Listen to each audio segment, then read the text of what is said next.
Albert Einstein once said, everybody's a genius, but if you judge a fish by its ability to climb a tree, it will live its whole life believing that it is stupid.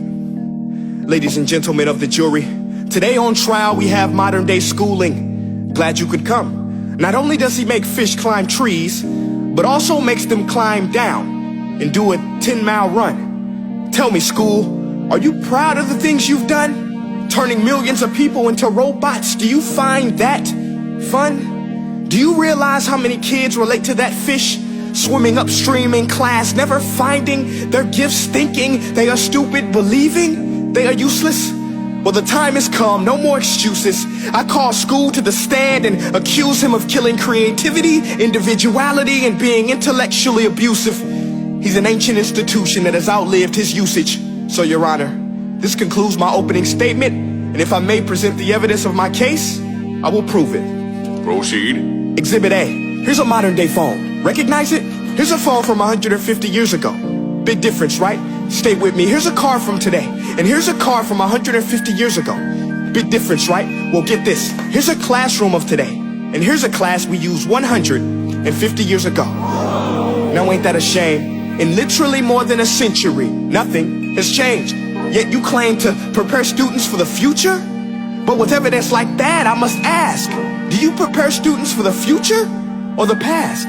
I did a background check on you and let the record show that you were made to train people to work in factories, which explains why you put students in straight rows, nice and neat, tell them sit still, raise your hand if you want to speak, give them a short break to eat, and for 8 hours a day tell them what to think. Oh, and make them compete to get an A letter which determines product quality, hence grade A of meat. I get it. Back then, times were different. We all have a past. I myself am no Gandhi.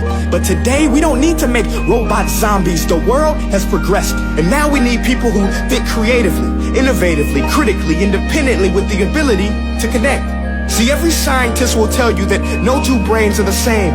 And every parent with 2 or more children will confirm that claim.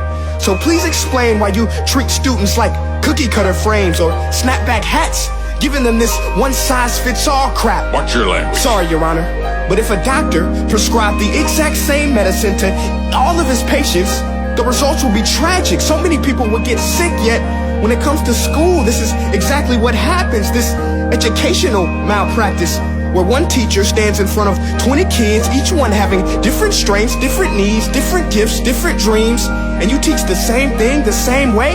That's horrific. Ladies and gentlemen, the defendant should not be acquitted. This may be one of the worst criminal offenses ever to be committed. And let's mention the way you treat your employees. Objection. Overruled. I want to hear this. It's a shame. I mean, teachers have the most important job on the planet, yet they're underpaid? No wonder so many students are short-changed. Let's be honest, teachers should earn just as much as doctors, because a doctor can do heart surgery and save the life of a kid, but a great teacher can reach the heart of that kid and allow him to truly live. See, teachers are heroes that often get blamed, but they're not the problem. They work in a system without many options or rights. Curriculums are created by policymakers, most of which have never taught a day in their life. Just obsessed with standardized tests. They think bubbling in a multiple choice question will determine success.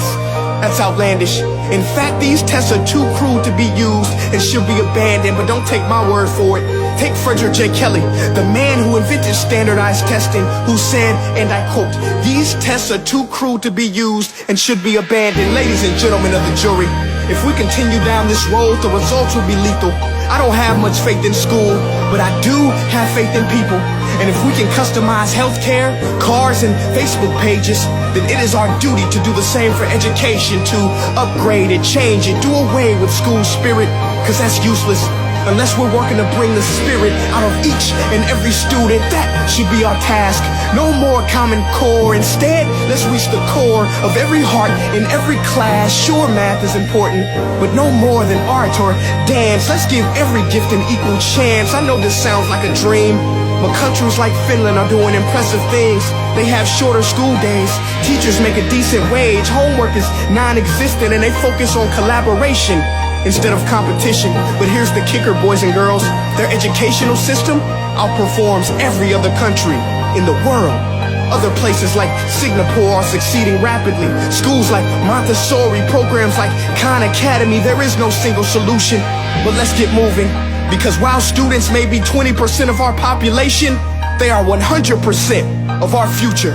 So let's attend to their dreams, and there's no telling what we can achieve. This is a world in which I believe, a world where fish are no longer forced to climb trees. I'll rest my case.